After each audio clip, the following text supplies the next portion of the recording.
And What you rocking? Altice, Altice One, New York. They're like they're Optimum, but that's their new like fiber optic, plan. So I got that, and I don't know, for some strange reason, this this modem, or in the modem that they gave me, it keeps like auto rebooting at certain times. That's why you gotta buy your own modem, bro. Oh, you gotta go. I think you could go onto the router and turn that off. It's like updating at certain periods of time. Yeah, but I've been trying to log in, because they gave me a password, they gave me all that stuff to try to log in, from their website, to try to change things up. But it won't let me do it. So what I got, I have my own router. My router. My router's a beast. I got the same Nighthawk joint. I got two of those. But if I hook up my router, it interferes with their connection. So, what you have to do is it's a modem router combo. Yeah, it's a modem router combo. Yeah, but then you can call them and have them bridge the modem so that it only accepts the internet connection and turns off the router portion, and then you can use your own router. And the router combo will just act as a pass through, so that your router can get the internet. Okay. It won't do that no more. Yeah, they did say that. What I was gonna do is that I was gonna use. Well, it wouldn't make no sense. Yeah. I definitely have to fix the issue where it's rebooting. I don't know if it's rebooting, because even if I did that to it as just that's a pass through, would it keep rebooting? Because I know it happens in the morning. It happens every time after work around this time. It will happen. It's weird. It's weird. Optimum doesn't let you use like your own modem. You can't buy like your own. Yeah, you can buy your own. Yeah, you can. I would buy my own. It's gotta be like on a timer to reset or update if it's doing it like the same time every time. Yeah, it does auto reboot. Jay, you ready for the conspiracy theories to stop?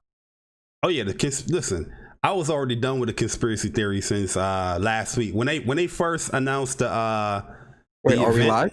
live? Yeah, we're live. When they first did the event, I was legit just watching. The event getting pushed back from Microsoft. Oh, what happened? Yeah, Microsoft's events, they're talking about that's being pushed back. Oh yeah, The first they said it was the June event, and then Aaron Greenberg, he just came out and said that that they haven't pushed back their event, so we don't know. They had a June event scheduled for the hardware. According to Jeff Grubb tweets, it's saying that it got pushed to August. We don't know. Did Microsoft officially say it? No, I just saw Aaron Greenberg's tweet. It says, "We have not pushed anything back. Our plans remain to have our next digital show in July, and teams are working hard on that."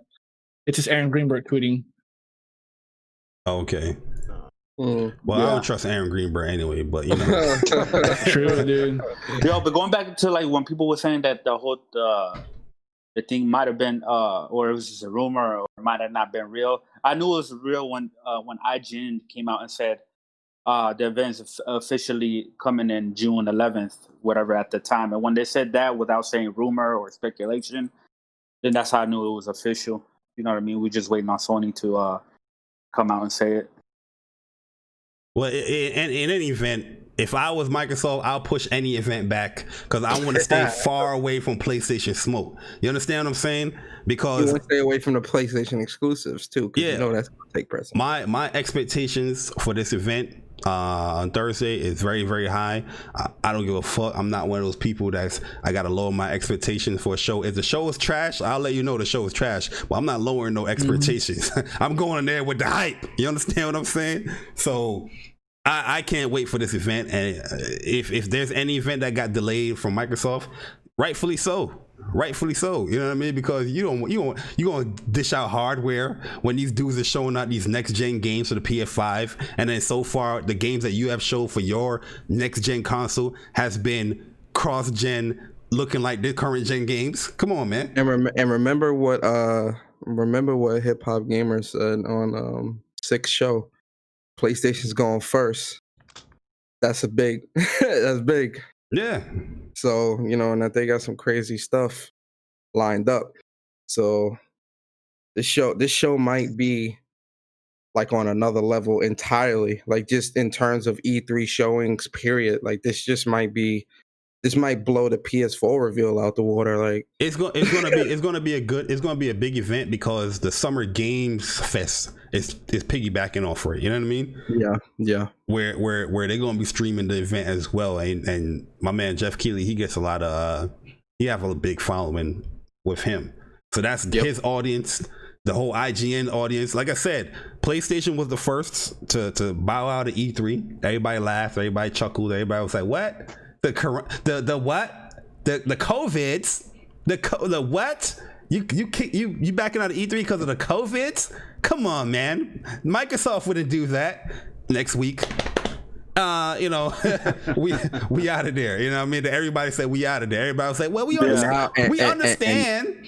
But now everybody's saying, E3 is dead now. Now that this whole COVID situation happened, they saying E3 might be obsolete after this if this Summer Game Fest gets pulled off properly. Yo, it's always funny that after Tony usually like whenever they cancel or they delayed an event for actual serious issues like the COVID, they're usually like the very first one to do it, and then everybody just jumps out. Oh, you know why they pushing? Nobody else is canceling. Everybody else is showing up, and then usually the next day or the week after, everybody follows suit and they cancel their events. That's what a leader is, man. Yeah, you know what I mean. What I tell y'all though, PlayStation cultivated their own following and their own audience with them PlayStation Experience events. They don't need E3 no more. No, I still like. I think E3 is diminishing as far as its impact, but those type of events will always be, you know, viable. They'll always be like, you know, things that people will want to go to because it's nothing like meeting people at these events. You know, interacting with people that you see on YouTube or these publishers and all that stuff from the gaming media.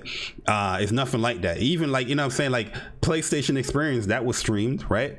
But the it was much different when we actually went there. You know what I mean? The impact is different. You know what I mean? So I always think those events is always going to be, there, but I could definitely see the impact as far as, people just might be like, I don't want to travel. I just want to watch it. You know what I mean? So yeah, I can see that. Yeah, they've had more luck with their with the deep dives. Yeah. You know what I mean? And those events is at one area. People got to fly out. You know what I mean? PlayStation ain't gonna give you no hotel. They're not gonna pay for your flights, your tickets, and all that stuff. They're not doing that. You gotta come out your own money with that. But yeah, guys, we are back. If you don't mind, share out the stream, guys. I apologize about that. If you guys notice, like when I stream after work, sometimes it always does it. I don't know, but we definitely want to get it fixed for sure before this event starts. But anybody, what's your expectation going into the event? Anybody that hasn't spoken yet, I got board expectations, and no, I'm joking. You said low. Oh, I'm about to kick you in your shin, bro. I mean, honestly, man, I'm just gonna go in there with. I mean, I have some like predictions and like expectations, but honestly, I just want to go in there with like a clear head and just let Sony talk to me nicely. You know what I mean? What you mean the clear head? You gonna empty your mind? What's going on? You know what I mean? Like, I'm just gonna go in there. It's like I'm not gonna be expecting something like Bloodborne 2. You know what I mean? Like something like crazy. So like that. Chris, I just patronize the whole audience right now, saying that I don't want to hear no expectations. You just came here talking about you gonna lower your expectation. What's going on, Chris? Talk to us. Nah, I'm just talking about like something crazy like Bloodborne 2 or some shit like that. Like some people think, you know what I mean? These events are RE3. All right, does it feel like E3, or do you think it hits different? Use common sense, right? Same hype. Bluepoint is heavily rumored, and a lot of insiders are saying that they're working on a Demon Souls remake, right? I don't want that. And then also, From Software is working on their biggest project ever, which is Elden Ring. You know what I mean? So there's no chance of a Bloodborne 2 being showed up. Being shown up at this event. There's a Bloodborne 2 is gonna be far away. More like it's that remaster, if that's true. That Bloodborne remastered or the PS5 patch. I think people are just saying this. It's gonna be that's more likely PS5, but I think it's just gonna be like I think Bloodborne is gonna be part of those like 100. Boosted PS5 patch games or whatever at launch. Absolutely. I think that's what it is. Yo, let me get this super chat real quick. 1 second. Sony Prophet, definitely shout out to you, bro. Saying these events are our E3. It does feel like E3, or do you think it hits different? Same hype? Well, this event for me is hitting like E3. My expectation for this event is E3 level shit. You know what I mean? I don't know if anybody else feels that way, but that's how I'm going into it. Like, yo, you pick the same time around this area, because if it wasn't for the whole COVID or nothing like that, it would be E3 time, right? So that's my expectation. Hey, yo, shout out to Titanfall Princess in the chat, Darkest Hero, QB, what is good? Definitely appreciate you guys in the chat coming back, guys. Listen. What I tell y'all about expectations, right? My expectations is in space, right? As it should be. They always gonna be up there until the company proves otherwise. Then we lower. But my expectations is high. Like we talking about PlayStation here. Like the PlayStation. My expectations is high. Like very high. Like I'm up there with Jesus. Like we both expecting greatness. What I'm expecting is them to show a few third-party games, a lot of first-party that are going to come out like on launch or near launch, and a few teases of like what's coming up after like 1 or 2 years. Call me Jay. Hold on. The COD Gods is coming this Thursday. Oh yeah. The Call of Duty. The COD Gods, a real Call of Duty game is coming this Thursday. I saw the leak, and it looks. It looks like kind of similar, but it's like they were like, "Yo, Titanfall 2, that shit, make it faster." Basically, I couldn't see. I didn't see the leaks, man, because as soon as it got posted, it got deleted. So it got deleted quick, bro. That COD looked like that looked like a Treyarch COD. Listen, man, the sprint out time was real, not that bullshit. The ADS looked on point. How many studios does PlayStation have? First party studios. It's like 16, right? 15? I'm not. 15, I can't give you a number, but around that, I say. Yeah, around like 15, 16, or whatever. 15, right? Some people are thinking that they're not going to be showing, or they can't show a whole bunch of first party studios. It's going to be mainly multi-plats. They got 15 freaking studios, man. They could show 8 first party games. You know what I mean? And still have some in secrecy. You know what I mean? Or some in the cut or whatever. So. I mean, hold on. Let's put things in perspective here. I don't want people to go into this thinking that every game we see is going to be a first party exclusive. There's definitely going to be some second party. There's definitely going to be some third party games and third party deals, like third party deals and stuff like that. Those type of games will definitely be being shown here, for sure. But at the same time, we gonna see greatness. Okay. If we don't see greatness, we're going to have to wait for Phil Dominus Maximus Spencer to blow us away. I'm saying. What I want is for them to mention when they're going to do the deep dive on the console. They talked about about some of the specs, but then Cerny in that same live stream said that they're going to talk about the console and show it in a different stream, which is not this, I think. Yeah, they said it was going to do a teardown because they want to show you the cooling. That might be later in the summer, though. So I think that's when they're going to talk price and also show the console. I just hope that in this stream, they're like, okay, the teardown is coming set date, so that we know when to expect it. Yeah. They're probably going to do the console and console stream in July on the same day as Microsoft. That's what I would do. I'll do that stream. I'll do the console. I'll show the console Thursday. Stop lollygagging. I was gonna say, show the console, goddamn but console. The pre-orders are gonna go up that like Thursday. Do you think the pre-orders are gonna go up Thursday?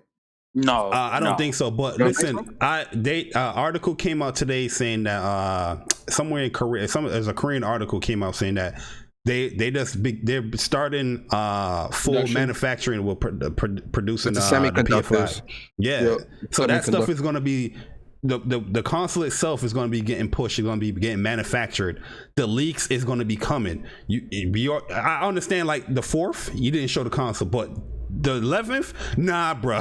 you got to show the console because you just missed the whole week. You just missed the whole week. I want to see the console. I want to see about this new sound they supposed to be doing. They keep talking about the audio quality. Yeah, the 3D. I want to know if they're going to have the keep certain things in the controller because I want a Gravity Rush 3, so you need my motion in the controller. They did say that I want to see all that stuff. They did say they recommend watching the stream with a headset on, so that because you're gonna do stuff with the audio or whatever the fuck. So yeah. Confess right now, which one of y'all are not gonna watch a damn stream with a headset? Confess right now. Yes, me. No, I was. You see what I'm saying? You see what I'm saying? I'll do it. Yeah. I'm gonna have a headset. Levon gonna watch the stream without a headset. Then he gonna make a video right after. Like, I don't know what's so special with the sound. What's going on? You know? He's gonna have his. I mean, does it really matter? Cerny's like, close your eyes and just imagine the sound. And he's like, what? What are you talking about? Jay Barry, does it really matter that much? It kind of does. I mean, that's what they push it in the article. They recommended it. Yeah. They say they recommend it. So Yo, but why didn't they recommend this the first time? Why are they recommending it now? So you think there's gonna be extra added content coming to this show? I do. What do you mean? Like on the live stream recommending the to use headphones? Yeah, because you remember last week when this got announced, that Friday, this was a recommended as far as wearing a headset, wearing the headphones. Probably. Also, yeah, like they're probably gonna like the games that they're gonna show. They're gonna say, "Hey, this is using the audio technology, or whatever the fuck." So, just you'll hear Tempest engine. Yeah, all that shit. Yeah, but I'm curious, like how if that could work through a live stream and we hear like it is really immersive and it sounds really good. Imagine that when we get the console itself. So that's definitely a good point that Grim brought up there. You know what I mean? With that. Yeah. It's a little weird if it doesn't end up working because usually the videos on YouTube are just two channel left and right. But what was I gonna say? There's some things you can do on your computer which kind of replicate the whole 3D audio thing, but not quite to the extent of that. We just have to wait and see. Maybe they're gonna show you like when Turtle Beach came out with their 7.1 fake surround sound, they showed you like this head with a bunch of speakers. I don't know, dude. We'll see. Yo, Hot Man, definitely appreciate the subscription. Welcome to the channel. Hopefully you're enjoying your stay. Hopefully you're enjoying the stream, man. If you're in the chat, say what's up so we can shout you out. But shout out to Impatient Fire, JP Loco, Ace Arcadia. Shout out to you guys for being in the chat. But yeah, I think this is gonna be a bang up event, man. I think it's gonna be fire, bro. Yeah, I think this shit's gonna It'll be decent. It'll be something. Get out of here. I don't. This shit gonna be fire. I don't really have that much hype for it because I just don't get hype. As I got know, I just don't get hype. We know you, Gray. You got to keep calm and collect. We know. I just don't get hyped like that. But I do. All I say is this: I want Sony to continue what they're doing, but just give me a little bit more of the unique games like the Gravity Rushes, the Last Guardians, because I like those types of games. Yeah, Last Guardian was fire. What about I want more of that. I think Knack has potential to. I haven't played the second one, but the first one just okay. So the second one is better. If you think the first one's okay, the second one is going to be much better for you. It's actually pretty good. And you know what? I might sound crazy, but I like the order. I want another order. Yeah, I think I never played the order, so I don't know. I think everybody here with you with the order. Like that is one game that we could point out the flaws with it, but we definitely see the potential where like if this could really make into like a franchise, like I like where and it I was felt going. for a game that was like heavy on the story but had good gameplay. They had the perfect timing. Like people said it was too short. If it was any longer, I probably would like got annoyed with it. But it ended on a cliffhanger and. Yeah, I didn't mind the length. Like my real complaint was just the boss battles. I wish it was a little bit more similar. The boss battles. Yeah, the boss battles. That was my only yeah, but when the final boss is a well, look, that game came out like 5 years ago. I'm spoiling it. The final boss is a wolf, and it's like we fought like 3 wolves. And it's the same fight. It's the same fight. It's nothing different. Like, are we seriously about to fight another wolf for the final? Literally the very last boss of the game. And it's funny because with God of War, you fought the trolls, which is actually how Norse, if you looked in Norse mythology, that's actually correct. But the final boss was Boulder. So it's like, it balanced itself. We literally fought like how many wolves? Like 3 or 4 wolves before we got to the final boss? It was like 3. It was like 3 wolves. Well, total. Hold on. Cause it was 3 wolves. It was 3 wolves each encounter. Yeah. Let me make sure. Then it was They had two sections where there was 3 wolves that you got to fight off. Then they had the section where you in the little train hallway where you had to fight out the elder Lycan. Then you had the last elder Lycan. Yeah. Yo, let me ask you something. How much Japanese games you think we're gonna see at this event, or is that something that we're gonna see at? There's supposed to be like a big Japanese gaming event. I think. Yo, this is either what later this month or next month. This is what I feel is going to happen. we're definitely going to see that Tales of Arise got pushed to next gen, right? I don't think that game's coming out for. It might come out it might be cross title, but well, if it's cross title, I don't think we're gonna see it. Xbox event. Yeah, but Xbox guys not gonna play that. PlayStation gonna stand no, that but up. it was. Yo, they not. Let me play it up to you. What about the Switch Xbox guys boys? Xbox guys are not playing Tales of Arise. It was revealed at Xbox E3 What about last the Switch boys? I get that, but that you can reveal it where you want. That's not where it's getting bought.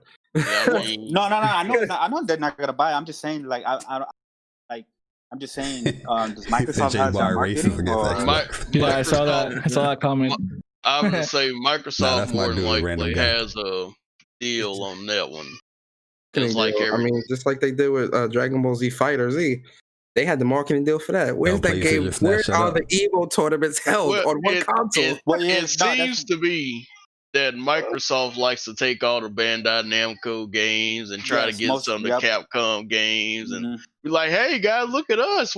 We're diverse. Nah. We gonna buy that shit on PlayStation." No, listen. I mean, at least they're trying. I mean, we know exactly who's gonna buy. At least trying. Not gonna buy the games. I'm just saying that sometimes Microsoft will get like the marketing for those games, even though the people on the Xbox, right, a lot of them aren't gonna buy those games, or they're probably just gonna get them on Game Pass and not really support it. Yo, who watering their plants in the background? But yo, I thought someone taking a piss. Yo, shout out to the random guy. Yo, I see you out there, man. Yo, shout out to Baruto, the demon. Yo, and Matador, appreciate the donation. Book it, cool. Look, Matador with 1 second. Matador with a $2 my bad, donation. that was me. I'm frying some empanadas. Saying Lost Solar Size will be there. Book it. Facts. Oh, you frying empanadas? Yeah. But you got meat in there, you got cheese in there. Let's talk about it. Since you want to put it out there and stream, just let us know. You gotta have the ground beef and the cheese, man. No, I got the ground beef in there. Let's go. All right. You ain't got no cheese in there. You allergic to cheese? What's going on, Chris? I mean, we talking about food now. Let's go, Chris. You just want to fry it up. You got the ground beef and no cheese? And that's how they come in the package, man. Oh, hell no, boy. Go take your package back, pre-cooked empanadas? I got the Goya, dog. Hey, listen, bro. My Spanish restaurant over here, man, the ground beef and the cheese and things. Hey, yo, listen, Chris, don't disrespect the podcast like that again with pre-cooked empanadas with no cheese. Pre-made empanadas. Pre-made too, bro. Come on, man. But no, one second. Let Core finish using that McDonald's fork when you were cooking your food. Yo, yo, hold on, you ain't gotta come at me like that. Wait, yo. You know what? I'm gonna fall back, Chris. You got it. You host the show. My bad. I'm gonna fall back. That was fucked up. Yo, go ahead, Corey. My bad, yo. I respect what Laybon is saying that Microsoft is trying, but look, fam, they try with the wrong shit. I understand they try to get it out there, but look, if y'all gonna put something out there and say, "Hey, look at us advertising this," they better be yours and yours alone. Especially when they don't want to buy the console. They don't care if you buy the console. Yeah. They're not trying anymore, man. It sucks. It really does. Oh no, you don't think that they're not trying anymore? I mean, not really. No, they're not trying. The comment that Phil Spencer said. Phil Spencer said that if parents don't buy the Xbox this year, I mean they got that Lockhart. That Lockhart could do something, maybe. Man, you guys want to go to the comment where Phil Spencer? Are we done talking about the future of gaming? We're gonna come back to it. But let's roast Phil Spencer for a second. If it's priced right, let me ask Grim and Levant. Do you mind if we roast Phil Spencer for a second? That's a quick question. I don't know why you asking me. I don't give a crap. Hey, I'm messing with y'all, man. All right, yo, here we go. So my man, as Call Me Jay said, yo, Texas boy, what's good, man? As my man Call Me Jay said, Phil Spencer, he's coming out here with these comments. And he said, a question was asked, won't gamers take into account the console will be the most expensive at launch? Phil Spencer. What's his name? Dominus Maximus, Trimidian, whatever his name is. People find real value in the investment that they make in gaming. You can buy a console, buy some games, and it can literally provide your family with hundreds of hours of entertainment. Even when we went back and look at 2008, 2009 in the recession, to see what impact was on gaming did okay. It was durable. We want to make sure that we're providing the right value for customers. Price is going to be important, but our strategy is centered around the player, not the device. If this is not the year when a family wants to make the decision to buy a new Xbox, that's okay. Our strategy does not revolve around how many Xboxes I sell this year. We're focused on delivering services through Game Pass, which allow people to build their library for a monthly fee.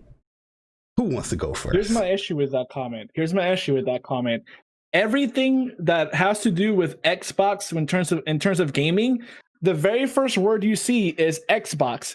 So if majority of people are like, you don't need an Xbox, just play on PC, they're gonna be like, then they're not gonna really want to invest into the ecosystem, because literally everything on the Xbox, the first name, it says Xbox. If it was just Game Pass or Microsoft Game Pass or some shit, it would be different.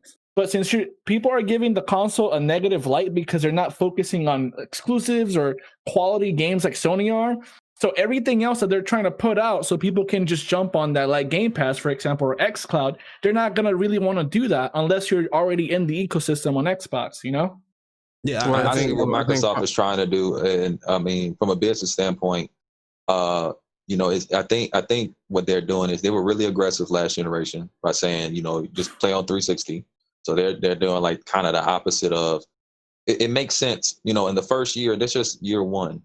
I think they're trying to play the long game. So let's say you don't get an Xbox right now, but you use Game Pass, and I've used it before.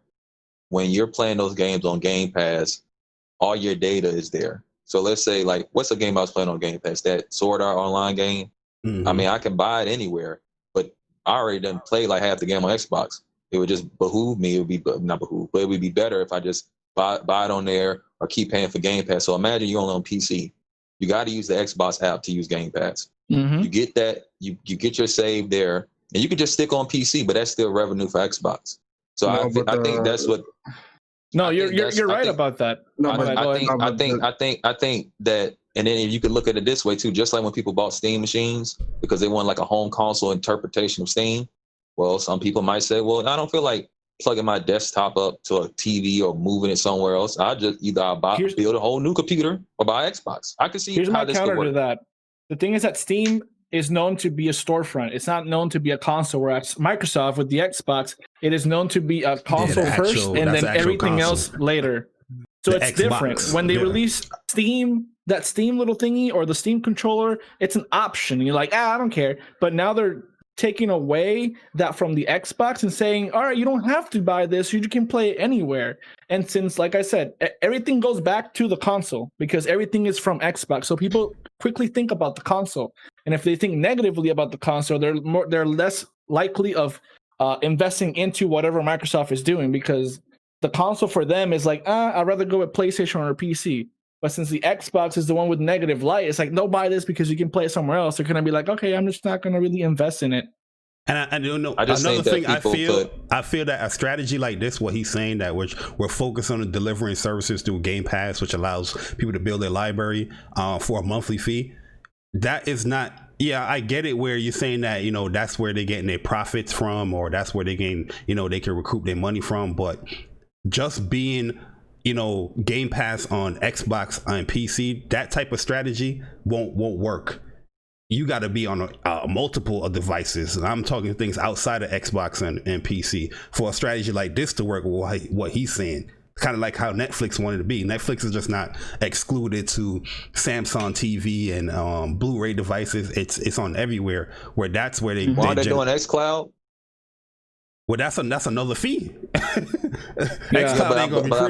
we don't know how XCloud works. If XCloud works like it's integrated with your Game Pass, then but the thing is, XCloud they're marketing that as a different service. That's their cloud streaming service, and that's totally different from Game Pass. Anything that were people saying about that having synergy with Game Pass and such like that. That's just people making that up just to make it sound good. But I'm saying if it does, that would then just eliminate that issue. That's all I'm saying. If it does do that, which I don't know why. I get you, but I'm just saying like how they're marketing it right now, how they're pushing that is a separate service. They don't have a price for it yet and nothing like that, but the whole beta stuff is there. But I'm just saying like, does this make any sense right here, guys? A console manufacturer not caring about the console sales. Does that make any sense? What are you talking about? That's that statement itself. A console manufacturer not caring about the console sales. Yeah, because Microsoft is doing more than just making a console. That's why it makes more sense. It would be no different if Sony said. I'm talking about the Xbox, not just Microsoft. I'm talking about Xbox. Well, yeah, the Xbox has services that have the Xbox branding over it, and it's not hardware, it's software, or it's a service rather. So you're saying you're saying that the people that is creating the hardware for this next gen hardware, them not caring about the hardware sales makes sense. No, I didn't hear you cut out. What you say? Them not caring about hardware sales, the manufacturer not caring about the hardware sales makes sense. No, I'm saying the Xbox division, which does more than just make hardware. They make software. So if they're saying, well, as long as you're buying something from us, as long as you're buying something from us, then that's fine. You're buying from us. Okay, so this is a tale of two manufacturers. Remember when people were saying that, Sony, they're not being aggressive because they're quiet, right? Because they were just sitting back not saying a lot of things, but they've actually been being the most aggressive because you got Sony, who's already sold over 100 million PS4, saying that, no, we want people to migrate to our next generation console as fast as possible. Even though we sold 110 million, right? And they're probably going to cap out 130 or something like that. I don't know. Even though we sold 110 million, we still want a lot of people to hop on the PlayStation 5 as quick as possible.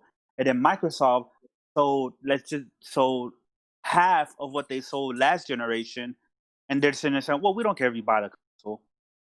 Like, if anybody didn't care if you bought their next generation console right away, wouldn't it be Sony, since they already have the biggest install base on the PlayStation 4?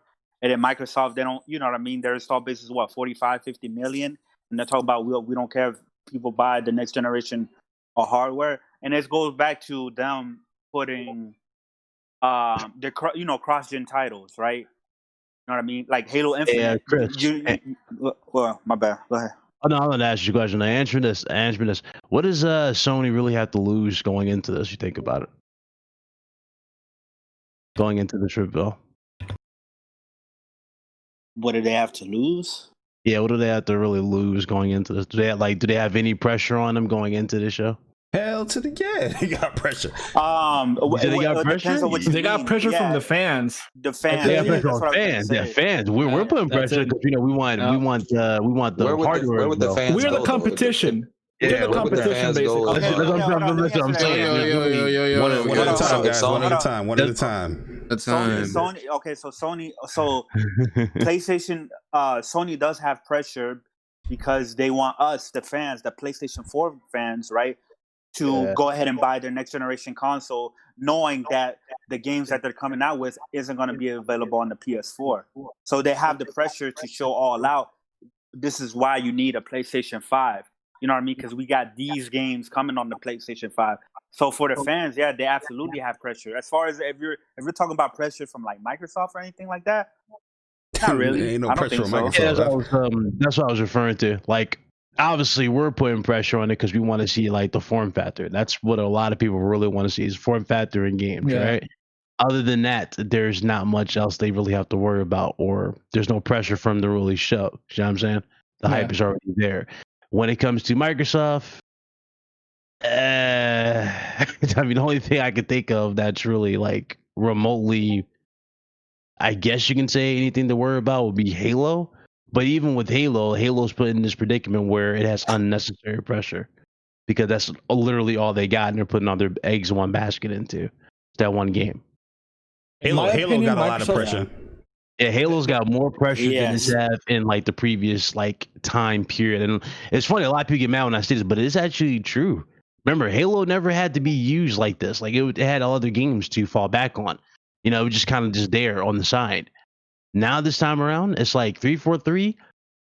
The thing They is, either gotta, it's either go put up or shut up. I feel like Halo got a lot of pressure, but that's not. I'm not saying that in a bad way because that's like Microsoft's tentpole game. That's their baby. You know what I mean? That's what when people think about Xbox, it's not. Yeah, but it's not also just the only thing. The reason with the pressure on Microsoft and Halo is also because they're coming off the cups of Halo 5, which wasn't necessarily exactly story wise, Yeah, 343 or multiplayer wise. Yeah, I forgot about Halo. They, so this Halo Infinite they have to deliver because if they don't, then I think 343 is going to be in hot water. Like, cause that's definitely their Halo is their bread and butter. But you also have to look at Microsoft from this perspective as well. When you ask a PlayStation guy or even someone that's interested in a PlayStation console, why are you interested in PlayStation console? Right? Like, let's just say PS4, someone that doesn't have it. I like the square button. Like, I'm thinking about buying a PS4. Yeah, what's got you interested? Oh, I seen that Spider-Man commercial. I seen that Last of Us 2 commercial, and I gotta have that, right? Yeah. When you look at Microsoft, especially going into next generation, I gotta have that. I gotta have that Halo. Oh, but I got an Xbox One. That's fine. And if you think that type of conversation isn't going to happen, even with hardcore, quote unquote, hardcore people, you got another thing coming. Because if especially if the console's at like $500 or something like that, why am I going out and buying this? What's enticing me? And don't tell me because you got Game Pass in the back burner. No. Yeah, that's what everybody's going to say. Game Pass. I don't know if that's necessarily true because we look at the other brands. You know, what I mean, people. Well, we know a lot of people that have Wii U's, but a lot of people who have Wii U's could have brought Breath of the Wild and Wii U. They went and bought Switch though. There's really no difference between the versions. Did buy Breath of the Wild on Wii U. It sold more on Wii U out the gate than it did on the Switch. I don't know how much it sold out the gate or not, but when you look at PlayStation as well, the PS4, PS3. A lot of people were like, well, I have a PS3. I could have been bought Last of Us, but I want the remasters. I'm going to buy a PS4. So I don't really know if that's going to happen. Well, Last of Us sold extremely well on the PS3, and it sold even better on the PS4 when you had converts. And when I say converts, I mean people that may have been Xbox fans that come over to the PlayStation or new fans of just gaming in general that bought the game as well. And also you had existing fans that rebought The Last of Us as well. But, Last of Us reached 20 million lifetime sales, for a reason. No, my point is that if you're saying like, okay, Halo is going to be on both. So there might be which it will happen. Someone's going to say, well, I got an Xbox already. I don't have to get the new version. It'll look better and all that. I don't have to do that. I'm just saying when it comes to other platforms, there hasn't been a negative factor. People still tend to buy the new system to play that same game they can buy right now. But that's the problem with your logic in terms of PS3 to PS4. It wasn't known that Last of Us, GTA, or any of those games were coming to the PS4.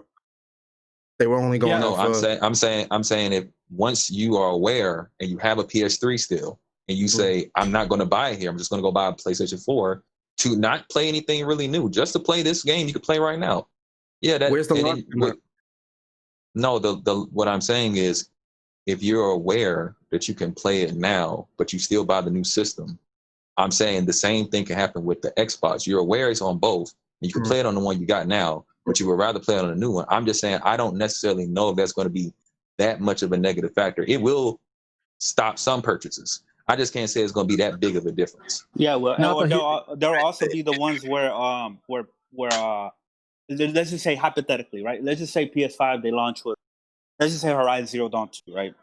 Hypothetically. Oh shit! And you can only buy that on the PlayStation 5, right? And let's just say hypothetically both consoles. That's not hypothetical. The Horizon Zero Dawn 2 is releasing exclusively on the PS5. Like, yeah. No. I'm talking about release launch.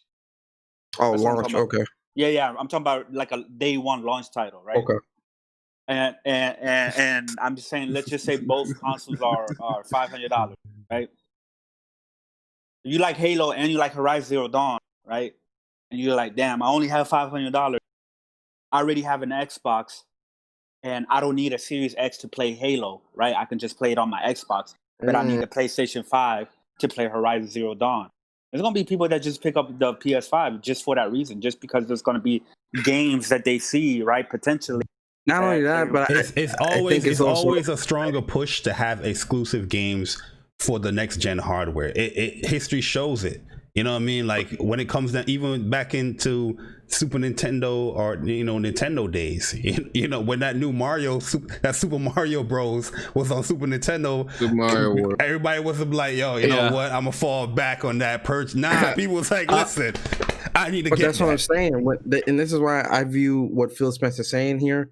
I think this is more of him trying to dismiss the inevitable that the PS5 is going to sell extremely better than a Series X, but he's trying to make it look like, oh well, we're not focused on that. We're focused on uniting the world under one bullshit. Like I don't think that's his goal.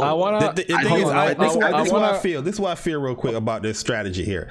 I think it's don't get it twisted. I think it's a very smart strategy where he's saying his strategy is centered around the player, not the device, right? Mm-hmm. But I don't think it's going to bode well for Xbox. This type of strategy never does, unless you're just going to go third party. If you're not committed just to go third party like Sega and everybody else, then this strategy is not going to. It's smart. It makes sense, right? Consumer wise, you're thinking about it, like, you know what? That's a good move, Microsoft. That people, the quote unquote people, are not forced to buy a next gen console. But guess what? Gamers want to buy the next gen console. They don't want to be forced to stay on the last gen console. They want to move forward. I have a counter argument to what Grim said about Xbox approach to like having the game on both consoles, like last and next gen, versus what Sony did with The Last of Us on PlayStation 3. The big difference there that you did not mention, you probably missed, is that Microsoft doesn't have a game to close this generation on the Xbox. Oh shit! Whereas PlayStation did with the PS3 with the last what? Now you kicking shins. That's very disrespectful, Coleman J. You're being very disrespectful. Listen. When The Last of Us came out, which was 2013, it's the same year that they talked about the PS4, but they never said this game is coming to the PS4. They were like, yo, this is the game that we're going to close the PS3 with. So everybody that was already into Uncharted games or whatever, they instantly bought into that. And then like a year or two later is when they said, oh, by the way, we're going to remaster this game on the PS4 now so that you can get 60 FPS. Same thing with GTA and other games like that. So, but what about Breath of the Wild?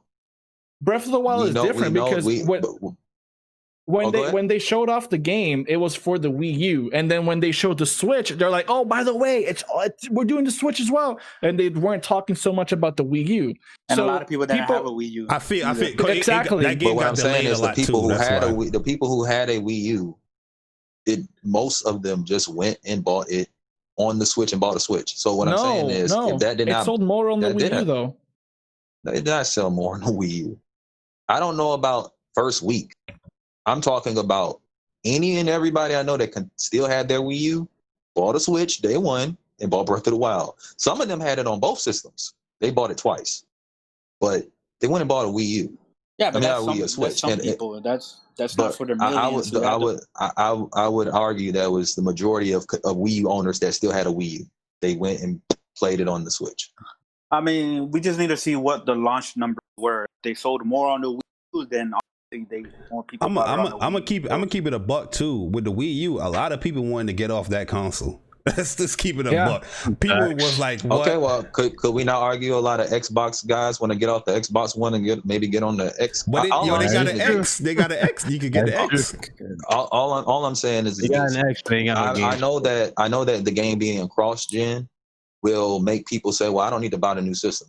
I just don't know if that's going to be that much of a negative factor. I don't know if the mass majority of you guys aren't understanding. We'll go over to the next. Is one thing you guys aren't understanding. Not all of you, but it's something that like keeps getting overlooked. And I think this is why people tend to think that people are bashing Xbox or whatever. You have to look at even Nintendo. Let's not even use PlayStation. Let's throw PlayStation out of the equation and use Nintendo. Yeah, when you look at Nintendo, when you look at Nintendo and the Wii U, right? The Wii U still had a lot of high selling and very popular exclusives that still, even if the Wii U did fuck up in a lot of ways, they still had a ton of great games that a lot of people wanted to play. The Wii U did not tarnish the community's faith or love for Nintendo. So when Nintendo comes out and says, "Hey, look, we got a Switch. It's going to have this. It's going to do this, that, and the third," people are more inclined to move to that. Same thing with PlayStation. Look at this gen, look at that last gen. PlayStation has put out a ton of games that have compelled people to want to buy the system and play it. So when PlayStation comes out with a new console and they're like, "Hey, look, this is the thing," people are going to be more inclined to switch to that because their faith is in the brand. We look at Xbox this generation, look at what they have done and how the quality and the amount of games that they've had has diminished year over year for the Xbox One. Looking at next gen, right? Are you like, even if they don't have anything out the gate, or even if are you like, you're not confident because there's no confidence in the brand. So also, yes, the playing field, it's not the same for everyone, because people overlook things for Nintendo but not on Xbox and PlayStation and vice versa. It's not a level playing field for all three systems. But at the same time, when you're looking at Xbox and looking at PlayStation, which brand, realistically speaking, which brand do you have more confidence in investing in next gen? Just looking off of their track record, Xbox. That alone is enough to you can't look at the small bubble of social media and what a lot of these dudes say on here, because one, social media is a place where people love to lie, so they say one thing and do another. Two, that everyone's not on social media giving their opinion on gaming. There's a vast majority of consumers that aren't in this space directly, but still buy and consume gaming content. Where do you think that their faith is? Let's look at the numbers this gen. PlayStation is at how many sold versus Xbox? Where is that faith going to be placed next gen? Another thing is hold on, and then them saying that we're not going to have exclusive games that take advantage of the console for 2+ years. Then you got Phil Spencer saying, "Oh, sales don't matter, it's services." Then you have the lackluster opening of Inside Xbox last month. Then you have it's a culmination of things. It's not just me hate Xbox, me hate green. It's not that at all. It's look at the track record, look at the numbers, look at the tangible, and not what ifs. This ain't an Xbox podcast. No what ifs. Look at the numbers. The numbers lay everything out. Look at the numbers and look at what Phil Spencer and team are moving towards. There is no confidence. If you're talking about the mass majority of the consumer base, I don't think they even look at an Inside Xbox E3 PlayStation event. They more than likely buy the popular machine. Now, what's going to dictate who's the more popular one? Now, we can all admit off the bat it's going to be PlayStation because they're coming off the hype of this generation. But that can be swayed by the slightest of things. So who knows what happens? It could. As long as it's no different. It's no different than the PlayStation 2. Hands down, is probably one of the best systems ever made. However, they kind of screwed up at the beginning with the PS3, and people said, "Well, I'd rather be on the 360." That changed as the generation went on, but that's how it was. No, but here's any the thing. little thing could flip who's more popular. He's right. He's right. He's right. He's right to an extent. Pretty much is right when you think about it. That happening, it's very low. Yeah. Last time, what was the chances of, I forgot that guy's name, being so arrogant to come out and say, if you don't want to play on a new system, Don Matcher, if you don't want to play on a new system, get an Xbox 360. Donnie D was feeling himself. I don't think anyone. He was feeling himself. But I don't think anyone would think they'll be feeling themselves that hard. Like, listen, I don't know what could happen.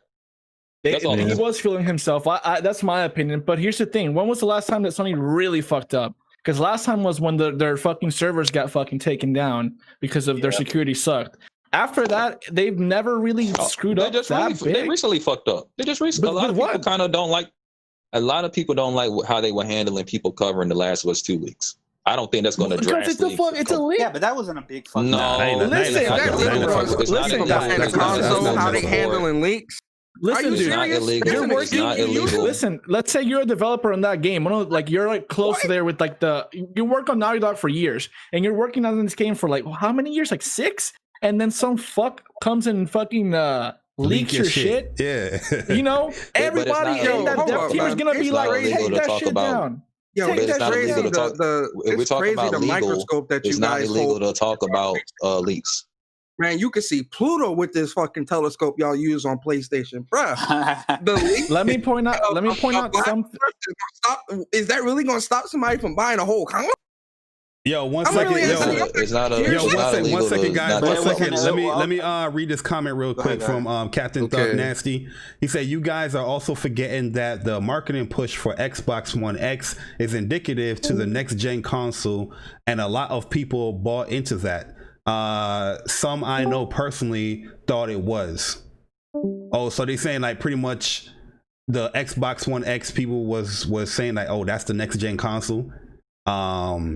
And he's saying that some people pretty much thought that it was. Did everything crash? Everybody I got disconnected. Okay. Then I just jumped back in automatically. I got scared for a second. No, hold on. It happened to me, but I'm okay now. You said that any little fuck up can sway, the consumers to go another way, right? Let me explain what I mean. Let me explain what I mean by that. Let me explain. I want to hear this logic. I'm trying to explain. Let me explain. Let them explain. 1 second before Grim explains. We got to remember one at a time. We can all disagree, but we got to get everybody's thoughts and opinions out there. And shout out to Enzo Machiavelli and Captain Thug Nasty for coming through in the chat, man. But go ahead, Grim, and explain what you were saying. So what I mean by any little thing, remember with PlayStation 3, and I don't even know if this was actually something they really said, but everybody's running around here saying Sony said you would get multiple jobs to afford that PlayStation 3. Yeah, they said that. I wouldn't get mad at something like that. Just I'm not gonna buy something for $600 at the time. But someone else would find that disrespectful and not want to purchase for them. So when I say any little thing, some people are sensitive. Now, how many people are? I mean, today a lot of people are. So I don't know. I'm not making any concrete like, oh, this is going to mess something up. I'm just saying you would never know what pisses enough people off to make them say, I'm not going by X, Y, and Z. Here's my argument. Now, my rebuttal. One at a time. My rebuttal is 2 seconds, and I'm gonna shut up. I just got one rebuttal to that. I'm gonna shut up. Go ahead. My rebuttal is this. I'm only gonna say 1, 2, 3, 4, 5 letters. The Last of Us 2. Goodbye. Okay, here's the thing. That's 5 words, not letters. Whenever he's mentioning those people swaying their opinion about buying a PS5, you're using really old stuff from years ago, from the PS3 era. People that are not into the whole community that how we are right now, and they're just casuals, and they're looking into buying either the Xbox or the fucking PlayStation 5. When they look at Xbox, all they can think of about is how they fucked up on 2013 and every fucking fuck up with the games that they've published with. With PlayStation, they're gonna look back at PS4. They're not gonna look back at like, oh, they fucked up on the PS3. They told us we need to get 2 jobs. Oh, the Vita, they also fucked up with that. Oh, well, I'm not buying PS5. No, they're gonna look back at what they did with the PS4, and what they did the PS4 is basically sort of match what they did with the PS2. They're throwing banger after banger, and just all this other things. So you can't really use old stuff. I think you're missing what I'm saying. I'm saying in combination with some people, because don't get it twisted. Just because it's only, I say about good 15 YouTubers still talking about those leaks and how they were done wrong. Those 15 YouTubers, hold on, wait a minute. Those 15 YouTubers got tens of thousands, sometimes 100,000s of fans. People talk, things spread. It's no different than, look, I know people that do not pay any attention to gaming information, and they don't know anything about what DRM is, but they said they want to buy Xbox because of DRM. And I know these people, they don't know what that is. Here's the difference. Here's the difference. Let me just finish. Let me just wrap up. In combination with that situation and how Sony handled it, in combination with not trying to get deep with this, some people don't like any other corporations, including Microsoft, who are feeding into the politics of today. And if Last of Us Part 2, which I think is going to be a good game, but if it comes out and whatever, I'm not going to say what they are, but the leaks, if those leaks offend, if the story is like the leaks and that offends people, though, that chain reaction could cause people to say, I don't want a PlayStation. They're not going to do that though, because even with a big deal, because Okay, so you saying that because we asked you when's the last time PlayStation fucked up. You brought up how they handled the Last of Us leaks. But here's the thing, right? Whether you consider that a fuck up or not, that wasn't a big deal to the masses. Why? Because the pre-orders of The Last of Us 2 are breaking records. Not only they that, don't really care not about only that, not only that, but one thing y'all got to understand is, again, what these people do on social media is for attention, bruh. These fake outrage motherfuckers that be walking around social media crying about this, crying about that, crying about this, crying about that. In terms of gaming, I'm only speaking on gaming. Crying about this, crying about that. That's all for attention. That's all for the likes, for the clicks, for the I was gonna say retweets and stuff like that, right? This is a PG podcast, man. Go ahead. That's what that's for. So, because again, just like Chris said, the pre-orders say otherwise, right? Yeah. The pre-orders say otherwise. So who's really mad, right? And even if those leaks turn out to be accurate, I still got you $60. But here's the thing. Here's the thing about the leaks. $60 is there. Yo, guys, people are mad because they're Persona, like they're pushing this. Leaks, if that story is that like that, and that makes people offended, not just they didn't like it, they find it to be offensive, and then they look and say, I don't think I want PlayStation 5. But they're mad. Listen, hold on. Let me give it to you raw, because I fuck this. One more point. Listen, we gonna if move somebody on, if somebody is mad because of a female lead or whatever the leaks have to do with Last of Us, and that makes them not buy a console, fuck them, fuck their opinion, and don't buy the console. You don't belong in gaming. You don't belong in gaming. Yo, if something as minuscule as that, stops you from playing games or wanting to buy a console to play games because of some, as they would say, SJW bullshit. Listen, I don't care. My experience is never going to hurt because you don't want to buy a console because of your bullshit ass beliefs or your bullshit ass how you feel about it. I don't care about that, right? It's a video game, right? Yeah. This ain't a girl that you fucking. This ain't none of that. Like, just like the dude that was talking about he want to see Ellie get married. Get the fuck out of here with all that, right? Play the game, enjoy the game, or don't enjoy the game. Hold on. We gonna stop it right there. I'm gonna say this, Persona. I 100% agree with you, but this is what I mean by any little thing. See, to me, that's not worth. Sony will have to come out here and say, I don't know, something wild or do something like the PlayStation 5's got to be exploding for me to be like, I'm not buying a PlayStation 5. But that's what I mean by any little thing. That stuff is petty. But some people won't buy for that. How much? I don't know. Might be a lot, maybe a little. There's a very small cut it. I don't know what's going on. You guys are debating for a good 40 minutes over a small little comment. We're gonna move on. Shout out to Sony Prophet. He said, Ayo Barry, can we talk about the games? Just say one more thing, please. I just want to say one last thing. Sure. One more thing, Persona. We moving on. That percentage of people that feel like that is in the singular percentile. You feel me? It ain't affecting sales. Trust and believe. It ain't affecting sales. And if people ain't buying no PS5s, because if somebody rebuttal, I'm kicking your shit too. Because of Last of Us 2 and a female lead or whatever, listen, good riddance. Get out the gaming community. Don't even buy an Xbox. Don't buy nothing. Go find another hobby, because there's going to be a lot more of this going into next gen on all sides. So feel the way you feel. Nobody cares. Literally, nobody. Scream out into the world how much you hate it. Nobody cares. Just stop gaming. I mean, at the end of the day, men lie, women lie, the numbers don't. I felt like the best point was that the games speak for itself. I feel like going into the next gen, PlayStation already have a good rapport, and people's going to feed on that, where they're giving you blockbuster games while the generation is ending, and I think that's going to carry over to the PS5. But big shout out to my man King Thrash, seeing you in the chat, man. True Bleed, I see you. King Prel, if I didn't shout you guys out before, Rominus J, what's good, man? Definitely see you guys. But we're going to move on though, and Sony Prophet, definitely appreciate the donation where he said, Barry, can we talk about the games that you think will be shown Thursday? We're gonna come full circle back to the event, but I just want to tackle these few other Xbox things since we already on Xbox. And moving on to Xbox is where I'm going to show you guys a little snippet here from the Iron Laws podcast where they had Bill Stillwell. He was a guest on the show, and he was spitting some crazy little things about knowledge, that's the proper word, some knowledge about PS5 and SSD compared to Xbox One. I didn't know that he still worked for Xbox. I thought that he's doing something different. I know he was doing the cloud streaming stuff, but Here's Bill Stillwell talking about PS5 comparing the SSD to Xbox One.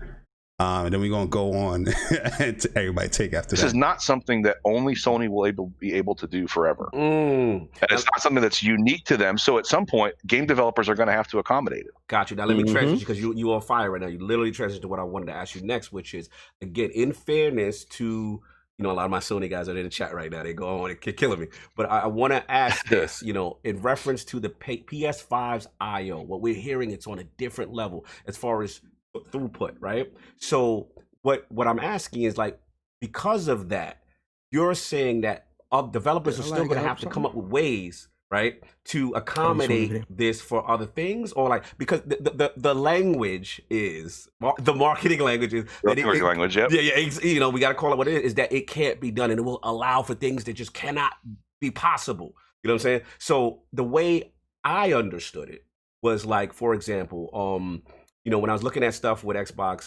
velocity architecture, things like that, like, if you play a game and the classic scene, you go from one area to the next area, but instead of just transitioning, right? Let me pause it right there. I need Cognito to get to the damn question. All right? Yo, what is going on? Cognito, I'm going to talk to you because you've been asking this. You're trying to get your question out for 2 minutes. Ask the man the question. Let's go. And guys that's in the Discord, you guys won't be able to hear it. Just got to listen through the stream, and then we'll come back to it. All right? You'd have that slow, I'm going through this slow space and I'm crawling through this crevice, and that's like the trick to kind of load in to the next. Talking about that thing that they was doing with the Unreal Engine 5 engine when it was going through the that a Final Fantasy 7 remake is an example. Like, you go, the character, the screen zooms up and the character's going through this tight little. Let's be real, there's tricks to load into the next joint, right? So we know what it is. So again, I don't want to discredit the PS5. I don't want to. This is not what I'm trying to do. But what I want to say is, we hear about this I/O throughput and things of that nature. So what you're saying is developers who may not have that technology, stuff like that, are going to have to come up with ways to accommodate that. Or is this something that's just, again, exclusive that just cannot be done? So, and then there's a chat about, like, RAM and memory bandwidth. Like, I think that all that stuff, like we say SSD, that's shorthand for the whole subsystem for memory. It's not meant to be just exclusive to the drive, right? Correct. And yes, you will need all that stuff. And I think so. I wanted to call out, like, I'll say two things with that. One, I understand that it's a marketing point and a high point. And I think I said in the last podcast we did, I'm really impressed with what they've done in the architecture with their drive. Right. And I think they'll be able to do really cool stuff with it. I also don't think it's as impressive over what you'll be able to do with what the Series X has done. Right. And so I have high confidence in that team. I will also say, look, I reserve the right to wake up smarter tomorrow, and someone may prove me wrong, and we'll learn, right? Like, the one thing I have learned is I never underestimate game developers to take advantage of something and work the way around it. But that works on both sides. And so the ability of a game developer to look and say, okay, I'm building this game and I want to have seamless transitions with no loading screens on PlayStation, but I'm also going to want to sell it on Xbox. Right. What am I going to do to manage that kind of thing? Like, that will be the tricks and the techniques. And so maybe, I'm just making this up, but maybe there are elevators in the Xbox version and not on the Sony version, right? I don't know yet how they're going to address it, but they will learn to address it, right? And they will figure out ways to work around it, and that's where you'll get this dichotomy of these statements of absolute versus what we can actually do when the games are released and out. Fair enough. The chat. So pretty much what we're saying there is that, with the PS5 and its architecture, with its SSD and its I/O throughput, there will be differences there when it comes to this is his opinion, when it comes to third-party games, as far as how developers will implement the game on both consoles. There might be I'm about to say loading. Should I say loading? No, things might be implemented in the PS5 where the Xbox might not have it, as far as you might get a little bit of a difference because it has to load in that texture or something like that. I don't know, but there's going to be differences there that's due to the actual the throughput, the I/O with the SSD on the PS5 and the Xbox One. Not saying the Xbox is going to be far from it.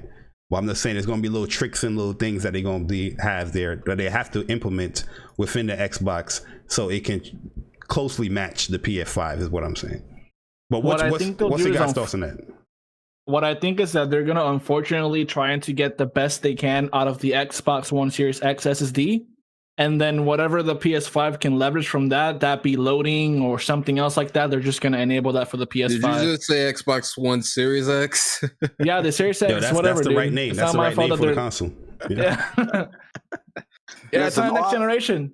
Go ahead. All that means is that the Xbox Series X is gonna hold back the PlayStation 5 in terms of game design. All right. Yeah. The lowest common denominator next generation. All right. Yo, Chris, you ain't got to step on their toe and kick them in this shit. I mean, Chris, ease them in it, Chris. Damn. Woo.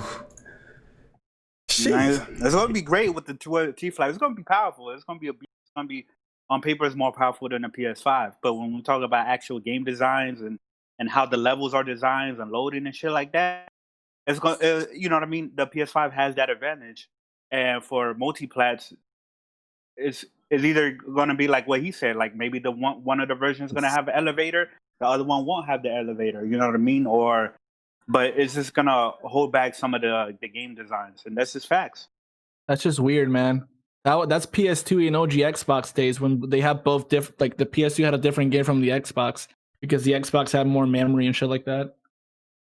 Yeah, but I don't know really what's going to happen because it's hard to say because if they make the game for one, more than likely they're going to make it for Xbox first, and then if the PlayStation is really that much better, then they'll make it for the lowest common denominator. The question is, do they even feel like use the more power at the PlayStation 5? Sometimes they will, sometimes they may just be like, man, you're gonna leave it the same. Because we saw that with we saw that with PS3. Even though the PS3, the architecture, the cell architecture was much harder to develop for, it was a much better. Would I say better? I guess it was more powerful. The word I would use as far as what the capabilities the PS3 have compared to the Xbox. But yet, the Xbox was the main console that people was developing for, and some of these PS3 ports was pretty bad. Oh my god! You know what I mean? So hopefully we don't see nothing like that. Xbox holding us back like that. But we'll definitely see. Obviously the PS5 is much more faster and powerful in terms of the SSD and the I/O throughput. But you got to keep in mind that both consoles are still using quite fast SSDs, although the PS5 is obviously ahead by a lot. Yeah. So we're still gonna see like a massive change in how developers make games and how they just do everything. It's just it's you're just gonna play the game and see like, damn, this would have been much better if it was on the on the PS5 only. But both games are still gonna look really good. I think it's not as like, even if they make it just for the Series X and then they make the PS5 version, because obviously they can't do PS5 and then downgrade. Yeah. It'll still look really good. I think you'll just get faster loading, or maybe like an increased draw distance on PS5 because it can load more assets faster and higher quality. So the thing essentially, Xbox is holding PlayStation back. That's what y'all saying? Exactly. Yeah. Exactly. That's what I said. But is it true that the Xbox is better? Better at what? Losing? It's didn't they say it's always more if it's more powerful? Yeah. And there's a potential chance that when it comes to like higher end textures or whatever, the PlayStation 5 might hold back the Xbox. So I think it's gonna be a trade off depending upon the game. I mean, the Unreal Engine thing that they showed off, they was using 8K textures across the board. So it's like both consoles can do 4K 60, so it doesn't matter if the Xbox is like 2 teraflops more powerful or whatever the fuck. They're still doing 4K 60. So here's the thing. The power gap between the Series X and the PS5 is very small, right? Probably not gonna be that big of a difference, right? It's 2 more T-flops or whatever, right? It's small, but the I/O throughput and like this SSD and how the system communicates with each other is much larger of a gap on the PS5 than it is the Series X. Yeah, the PS5 is not going to be more powerful than the Series X, but the PS5 is going to be it's going to be a lot more faster and efficient, and it's going to have no bottlenecks for how everything communicates with each other when it comes to the CPU, the GPU, the memory, everything communicating with each other. And then you got devs coming out that the storage architecture of the PS5 is the best that they have ever seen, and it's going to be the easiest one. Yeah. So don't forget we're the just gonna have Kraken. to wait and see how it all comes out. You know what I mean? I think both consoles are still going to be beasts. Yeah, you can't also compare. I'm not saying you will, but some people on Twitter bring up how the gap between the original Xbox One and the PS4 wasn't that big, but people were making a big deal out of it. They were, because both consoles, even when they came out, they were absolutely slow and they were like lacking behind PCs at the time. So when you're comparing two slow things and one is slightly faster, you're gonna notice that difference. Right now, these two consoles are just like fucking. They're high-end PCs, basically. You know, they're using architecture that's not even out now on the PC. Are we talking the power? My man Sick Human TV says, "What y'all fail to realize is that the PS5 is easy to develop for." And yo, shout out to my man Upchuck Gaming. I see Guazilla in the chat. What's good, man? That's what I'm saying. Like when we're talking a power gap, are we talking about these two teraflops? Like I really asked this question, like. And I'm not saying you guys that are on the panel. Has anybody watched Mark Cerny's like Road to? Has anybody watched that? I'm really like asking serious questions here, because I keep seeing these interviews of people talk about the PlayStation 5 like like they don't know anything, like they don't know what the potential is. Like, yo, I get it, Mark Cerny. An hour sitting through that, you probably don't like that. I enjoyed it, but you know, again, I'm a tech. I enjoyed that wonderful, beautiful honestly, white but man. That's just me. All right, Barry. Got a bunch of Mark Cernys on Twitter, bro. They didn't see the stream, but they're just talking shit. But that's what I'm saying. If anybody really watched that and paid attention, if anybody watched that and paid attention, there wouldn't be this what if scenario that people keep talking about. People keep talking about this, and I'm like, the damn video's been out for like 3 months. Go watch the video. What are you talking about? Yo, who's the road to PS5. That's what he's talking about. No. I'm saying you said a what if scenario. Which one are you talking about? No, in terms of speaking on when we're talking about the power of the PlayStation and the power of the Xbox. Yeah, like the video, we don't have no benchmarks or nothing like that to come out. But yo, Thrash, what's up, man? I see you in the chat. Yo, Captain Thug Nasty, appreciate the subscription, man. What up, Thrash? What's up, King Thrash? What's up? How's it been? Do what you do. That's my King Thrash impression. Do what you do. It's been fantastic. Do what you do. You can say it right. I just want 2 minutes. We did see a benchmark with the PS5, but keep going. I seen some. I mean, I've been hearing some things. I'm not gonna address Grim Pachi. I'm gonna just let that nigga go ahead and sit with that. But man, I was more on. I'm just trying to give y'all a little better understanding. I think of how big this is. It's not no console war stuff. It's nothing about that. It's more of.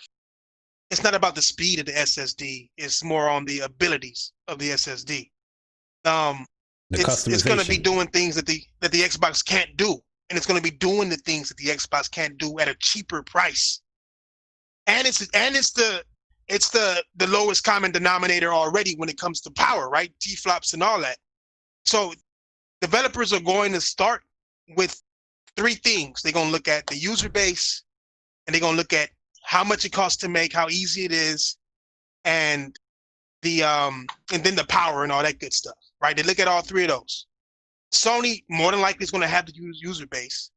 Then it's going to have the least power, but then it's going to have more abilities for them to do the artwork the way they want to do it at a cheaper price. So you're going to start finding out that, I mean, I don't know user base up. how y'all looking at it, but I'm looking at, you got to look at this shit from a business standpoint, no matter how much you want to talk about it. And if it's cheaper to make your game on a more popular console, they are going to make their best versions on that console. Now, are they gonna have to make hallways and shit for Xbox? Probably. They might find a way around it, or they might try to. It more than likely is just gonna be some motherfucking. The abilities are there. What you can and can't do, it's there. It's happened this generation. It happened with the PS3 versus the 360. Like, people forget about the Blu-ray and how since the Xbox didn't have a Blu-ray, it didn't have as much memory. So games couldn't even be on Sony it without multiple discs. And I always bring up Metal Gear Solid 4. Metal Gear Solid 4 never came to the Xbox 360 because Kojima himself said it would take too many discs just to bring it to it because it didn't have a Blu-ray. So it's things like that. That's exactly what's going on right now. Sony's number one way to step into gaming has been always the same. make it easier for developers, make it cheaper for developers. That's how the PlayStation 1 beat the N64. N64 was double the power, but they couldn't handle it simply because they had a DVD player. DVDs are way cheaper. CD, you mean? CD-ROMs, my bad. CD-ROMs, PS2 was DVD-ROMs. And those were way cheaper, way simpler, and it had more memory. They went with that. And Sony was new.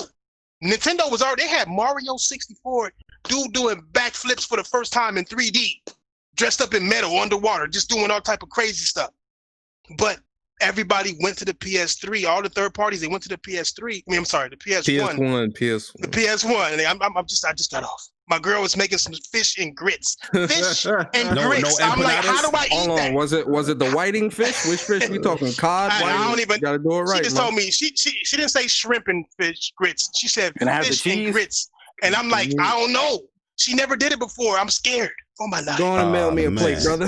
Yeah, I'm nervous. You're gonna be on the toilet, man. Yes, I am. Yeah, I'm gonna be addicted to the toilet. First time? Yeah, you're gonna be in that toilet for real. In reality, nigga, I'm gonna just call her dog over and act like I'm eating. That's all I'm gonna do. You know what I'm saying? The dog gonna be on the toilet, if anything. Yo, but I think y'all gotta realize that. I think that's the main thing that y'all gotta focus on too. Is just that it's not about the power. It's not about the speed. It's more about the capabilities and how much money it can save developers making a game for this console. That's gonna be the key. Period. Yo, it's always the key. Yo, let me get these super chats real quick. My bad, Persona. Right after this, when I get this. Yeah, yo, shout out to my man Lionel. He said if the series if the series didn't keep their user base up, devs most likely will develop PS5 first, then port it to Xbox and PC. So how Sony leveraged their user base is key to how effective the SSD will be. That's a good point. Bigger user base, then devs is gonna have to, pretty much. I think that's also why they're like, oh, we're making exclusive things to the PS5 to get people over quicker. Yo, and I do feel when it comes to third party, before I get El Matador thing, I do feel that third party you're gonna see a lot of third party exclusives for PS5. Yep. I do feel that. What timed exclusives or just exclusives in general? Just exclusive. It don't matter. It could be small games, AA, AAA, it don't matter. But El Matador, shout out to El Matador donation itself. He said Sony will also announce a studio acquisition. Ew. Hope for it. I see my man. I think it was Texas Boy. He said, hopefully it's Blue Point Games. That'd be a good acquisition, in my opinion. I hope it's honestly, dude, I'm just kind of tired of all this tech talk. I just want Sony to show me more games. Like, they've already showed these amazing games. Just show me more, because it was like they could do all these great looking games and great playing games on the PS4 1.80 something T-flops. I just can't imagine how they're gonna look like on the PS5. I just show me. Yeah, dude, for me, if the games just are the same, they just look better, then I'm not gonna be that interested on any other platforms. Yeah, I'm not really looking. Like, graphics is one thing. Yeah, I'm a sucker for graphics, but I'm also looking at the things that they were saying in the deep dives and all the stuff as far as the world building. Right? How are you going to implement the new functionality of these consoles as far as level design changing? Yeah, that's what I want to see as well. Like, okay, normally in this game it will be that long ass elevator ride, but let's see how what are you implementing now outside of that. Was that never like a big deal for anybody though? Like, I always knew those were loading screens, but I never once was like, oh man, like this is really just ruining my fun. So to me, it's kind of like this. Imagine in Breath of the Wild when you go into the dungeons underground, it don't load. You just go down and come back. Honestly, that'd be cool, but that wouldn't really change the game. The only time where I was like, yo, this is kind of crazy is when I played Star Wars Fallen Order. You remember when you went down that first little that elevator down to the first little Jedi temple down in the ground? That ride was long as hell, bro. I was like, The Witcher 3, dude. Even when you go to the I forgot that world, the biggest world where it's got all those underground caves. That elevator ride. That thing was like a minute and some change, man. That for L ride. And just keep in mind, like, every game isn't going to be made the same. Like, take Neo. Neo is a game that has a lot of menus. Yeah, it'll probably be fast going in and out the menus because of less loading.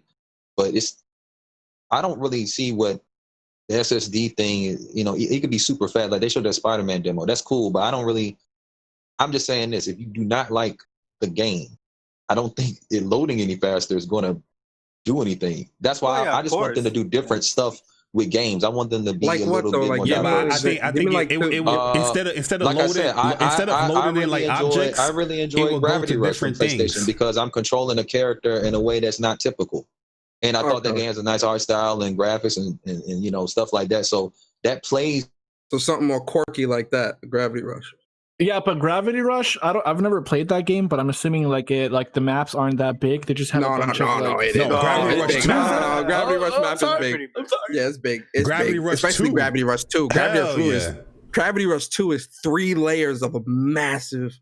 That map is huge, man. Bro, even Gravity Rush 1, like when you go down damn near like the center of the world, you know what I'm talking about? When you do like that long ass like drop, like when you're going, you know what I'm talking about, Persona, when you meet like the kids who are like abandoned in that little village. Oh, in the Undercity, I was yeah. like, bro, the whole like, bro, how far down go? I kept falling and falling. Like, yeah, damn. you fall, no bullshit, for like what game you said? Almost 60 seconds. Gravity Rush 2. Oh, okay, yeah.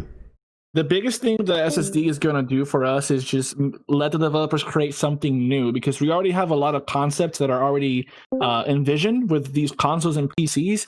But them normalizing these SSDs and the IOs and all that shit, it's just going to make them be like, oh, now we can make a fucking Superman that's actually fast. Now we can make a Flash. We can make a racing game that actually goes fast. You know what the SSD is going to do? It's going to enable us to fucking go to our fucking XMB menu while playing COD. Yo, when you playing COD, you can't do nothing else. Yeah. Just imagine if you boot up like something like Cyberpunk on the PS5, right? And it's optimized completely for the PS5. Maybe on the PS4, you see like the start menu, you hit start and you got to wait for a loading screen. On the PS5, it'll probably be like the game loads and the camera fades down to the back of your character. You hit play and then boom, you're already in the game. You know, you see the CD backdrop, you hit play, and then the camera zooms out, and then you're just walking away. Well, going back onto like the whole level, Mark Cerny said that the restraints that game development has had for over the past years is there's no longer going to be that. Because as far as the level designs, this is why a lot of games we haven't begun a lot of games that feel like new and unique and fresh. It's just mainly like stuff that we, aside from our very, very few games, right? That's going to benefit that. And that's what I'm looking forward to the most, is how the level designs in the worlds and the density of the world is going to change. But also the AI as well. Like, I want to see more advanced AI. If Epic could make that, you would I also think Mark Cerny in 6 months. Oh, go ahead. Then imagine how some vertical Don't kill me no label. Hold on. Developers will show up with after 1 year I also into their think next with PlayStation. project. No, y'all names are next to each other. I thought. Yeah, that's cool. PS5, it will be a wrap. I think also with PlayStation in terms of the SSD, I think with developers, especially the way developers are praising this console so much, I can see them straight up like, "Yo, the praise is real. We wanna use this tech right away." So I think this actually encourages developers to move over a lot quicker, because you really like starting to put an emphasis on really taking the chains off developers, like really just like letting them run free and just do what you do. Like the console can handle it, go for it. I think they're gonna. I think we're gonna be surprised at how quick developers, third party and first, adopt these new consoles, especially PS5, adopt to the PS5 at a quicker rate. I think we'll be surprised, because we can't. I think we have to, and I know it's hard because we've seen generation after generation how developers have still done second and last gen, this gen. I really think going into next gen, we really have to leave some of these ideologies behind, because I really feel like Cerny is trying to usher in a new way of developing and experiencing games that I really think developers themselves really want to like get their hands on and really just start creating. And I think the adoption rate is going to be, really good coming out the gate. Just look at what we had this gen. If they play their cards right, if they play their cards right and they show the right game, that's my phone. If they play their cards right, they show the right games, they entice the right people, they please the right people, and they keep the train going in the right direction. And we're really going to see the adoption rate and really see the change and the move to next gen at a much more significant pace. Yo, real quick, shout out to Vedger with the donation. He said if Epic could make the Unreal Engine 5 tech demo in 6 months, then imagine how awesome vertical cuts Sony's first party developers will show up with after 1 year into their next project on the PS5. It will be a wrap. Yeah, definitely, for sure. But like I was saying with the SSD stuff and things loading in faster, I think that's a huge leap forward in next gen, because like I think it was Mark Cerny that was explaining, or I forgot who was explaining, where like it was using Spider-Man, and they was saying that the reason why it was Spider-Man sometimes, like as far as it would load in slow or there would be slow loading times, is because they had to load in each of the garbage cans that took up, like, I guess, resources. So now with the SSD, those resources is pretty much like freed up, so you can put it towards different things, because you're loading in those things instantly rather than duplicating. So your level of detail, what's it called, the LOD, that stuff is going to be instant. You're going to see just like the Epic demo, how just in the far distance you saw the waypoint where she had to go to, the direction that she had to go to, and everything was so seamlessly just as all the rocks coming down, she flying through, everything was a seamless. I think that's a huge thing, like actually playing that. I know it's one thing that we watching it, right? But when we actually playing that, we're like, yo, we never done nothing like that before, you know what I mean? Where the level of detail is still intact, where it doesn't look like it's just low res, where as we load it in, we're seeing trees popping up and all that stuff. We're not getting that no more. So I think the loading is a huge it's going to be a big deal, and I think it will change level design as far as how we play games, or how these developers will create games. But Lefon, go ahead. I don't think that the level design will really change that much. Like, I get what Mark was trying to do, Mark Cerny, was showing off Jack, because he was explaining the windy roads. Was a lot of that was because of memory and to hide different things.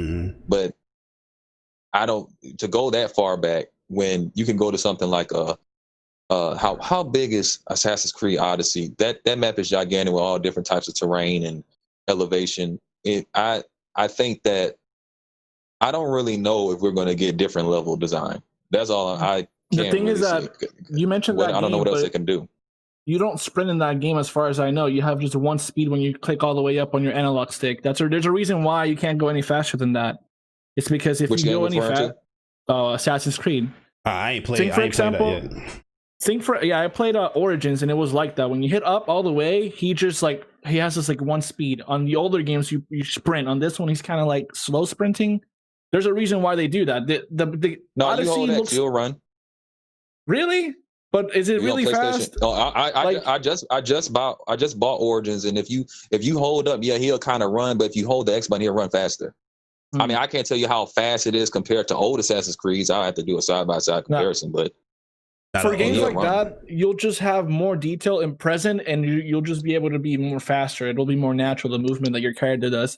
It won't be halted back. Like, for example, when you play GTA 5 on your PS4 or whatever, you get the fastest car in the game. It doesn't really feel that fast because they have to hold back a little bit on the speed, because if you go too fast, if you play the PS3 version right now and you're trying to go fast, the game stops and it has to load because of all that stuff. Same thing with like Skyrim. You know what game I was impressed by? And this was a 30 frames per second game, yo. You remember Drive Club? Anybody play Drive Club in here? Yeah. Yo, I never played it. Honestly, that's a 30 frames per second game, right? But yo, when you play it, it don't feel like I don't know if it's just me. Yo, it didn't feel like I was playing a 30 frames per second racer. It felt like I was playing like a 60. Is that right?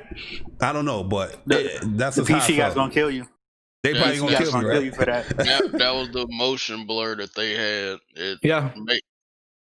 So basically, the way it was implemented, they went extreme level of detail, put it at 30, but add that motion blur, just give you that extra sense of speed. But they made it so locked to 30 that it was responsive enough, so it made you feel like you were playing at 60, even though that's crazy to do that. That's crazy. Yeah, but imagine Drive Club looked amazing. My God. But you imagine now, like that type of like feeling but you have that on the PS5. I don't know. I might be losing it, but I always felt like that was amazing with Drive Club. I was like, yo, this don't feel like 30 frames. So you remember everybody's complaining about that?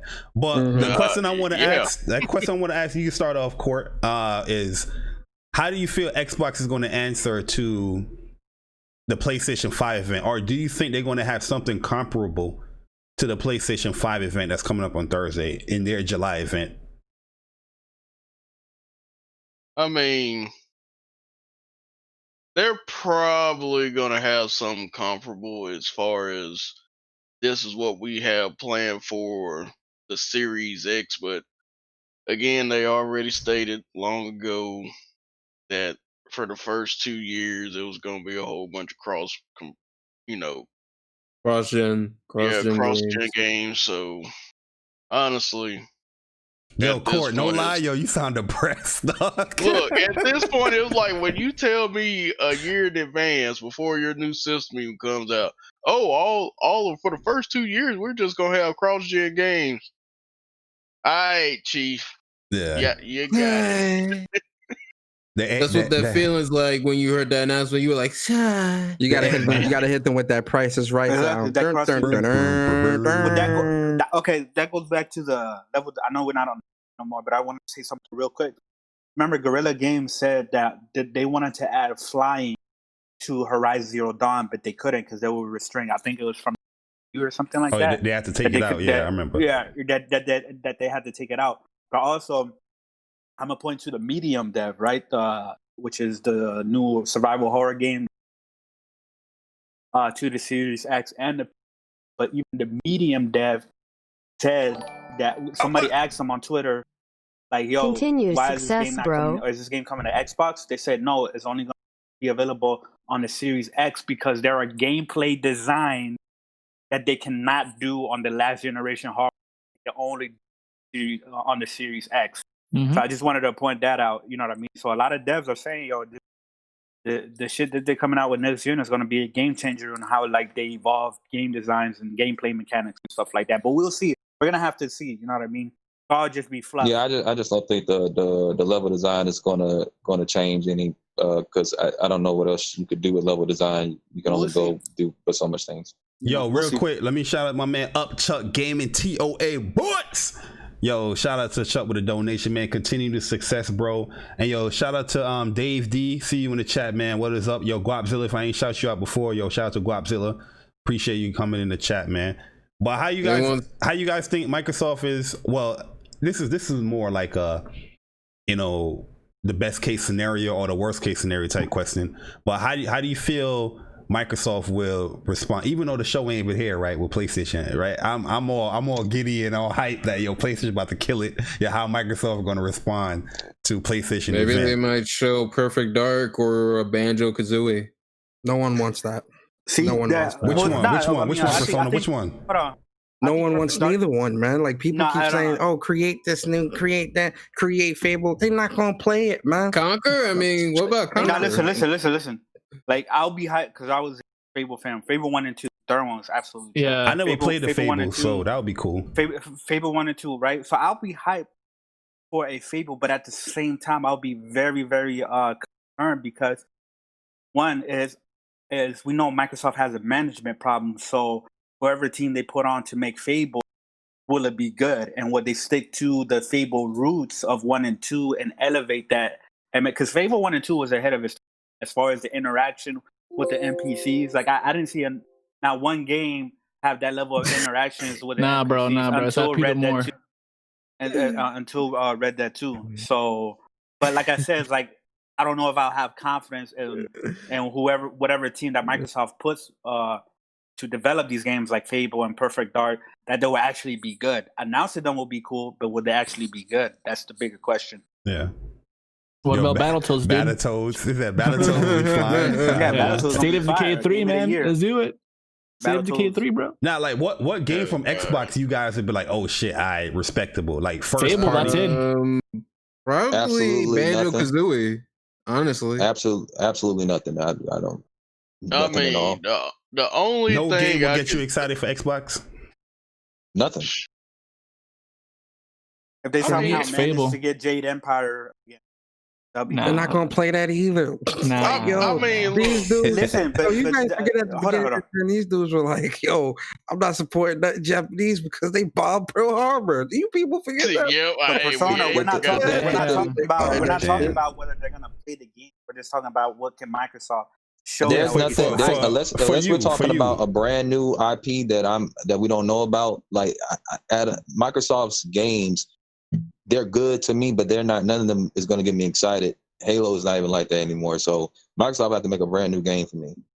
The only developer that I can trust of Microsoft is Playground Games right now. So if they're the ones working on Fable, which is the rumor that's been for years running around, I can trust that they'll do a good job because they've done, in my opinion, the better Forza games with the Horizons. So if they're actually working on it and they showcase it, I'm expecting it to be good, and definitely I'm going to buy it. All right, so quick question: what has Playground Games done outside of Forza? That's all they done, right? Yeah, that's fine. But we can say the same thing with Guerrilla Games as well. Yeah, that's what I saw. I thought they did something different, but I'm gonna say true. Guerrilla. Yeah, their forte, starting with like Shell Shock Nom, has just been like first person. Yeah, it's mainly but the difference is that Guerrilla already came out with Horizon, so they already proved themselves. Yeah, they proved themselves. It's just Playground has to prove themselves now. So, but it could happen. There's only one game Microsoft could do that would make me somewhat excited. If they somehow make another Blue Dragon, or Lost Odyssey, or if they somehow get that exclusive Shin Megami Tensei game they had out in Japan and bring it over here, or make a sequel to it, that'd be nice.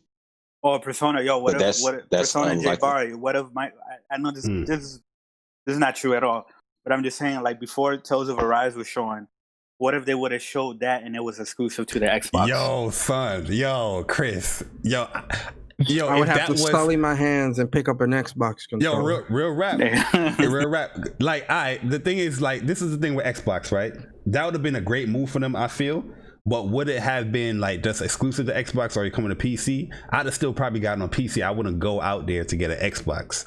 But that's tomato. But that'd have been a good move for them for sure. The biggest problem right now with Xbox, in my opinion, is Game Pass. It's really good for the consumer, but the fact that you can just pay $15 a month to play these games that are like first party day and date, I think it really hurts.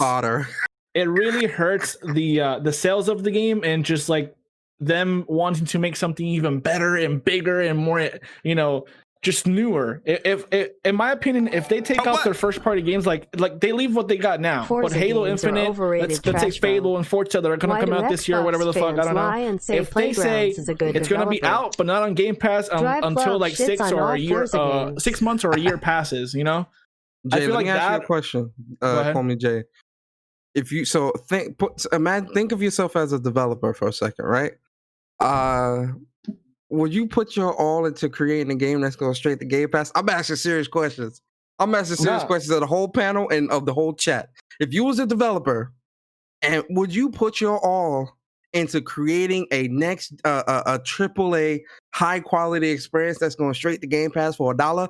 I'm asking serious questions. I would make a demo. I would make a demo.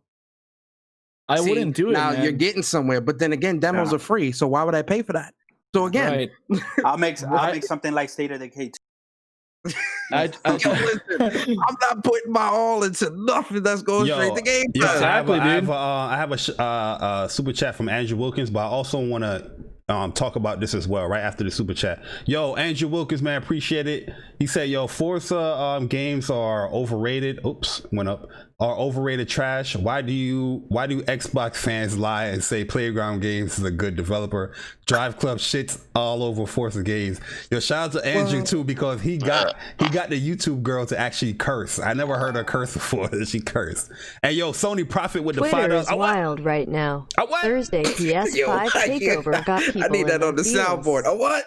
Yo, shout out to Sony Profit. He said, yo, Twitter is wild right now. Thursday PS5 takeover got people in their fields. Oh yeah, I'm definitely gonna be on. Yo, this the calm before the storm. This ain't Twitter ain't wild. The calm before the storm. I know. Yeah, the storm is Thursday. Yo, quick question I want to ask you, because I saw this. Do you guys consider this as good, like good news, or this is like it's like a conspiracy theory going on with this, right? Where what are you talking about now? I'm talking about Xbox Game Pass being on Samsung TVs. And I'm not just saying Xbox Game Pass on Samsung TVs. It's Xbox Game Pass Ultimate on Samsung TVs. Why is there? Why is there only because then the Samsung and option? Xbox have a relationship or something? No, I'm not even stating that. Oh, I'm the same. Is it going to be just streaming? Because you wouldn't be able to download a game. Here's the thing: on your Samsung TV. Grim mentioned this like a while ago, saying how they would probably merge xCloud and Game Pass. And now that you mentioned the Samsung TV thing, it kind of makes sense now that they would probably do that. They would have like Game Pass Ultimate, and that includes xCloud or whatever, and you can play it on your TV. And like shit. It'll be Game Pass Ultimate is with Game Pass and Live. I'm sure they're gonna have a service where it's all three combined, whatever they're gonna call that. Yeah. But that's what I'm saying. Like, why Game Pass Ultimate? Why they don't have an option just for the Game Pass, the $5 or the $10 a month? Game Pass Ultimate is $15. They do have just Game Pass by itself. No, I'm not in the Samsung TV. I didn't see that. I just saw Game Pass. No. There'll be no way to have Game Pass by itself on TV unless they have streamed games from Game Pass. Maybe that's going to be something new they do. I don't know. No, it's gonna have to be streaming games because there's no way you can. There's no memory for it. Samsung TVs, they're not graphic cards and shit like that. Why I think it's going to be Ultimate is because Ultimate right now gives you Game Pass on PC and on Xbox.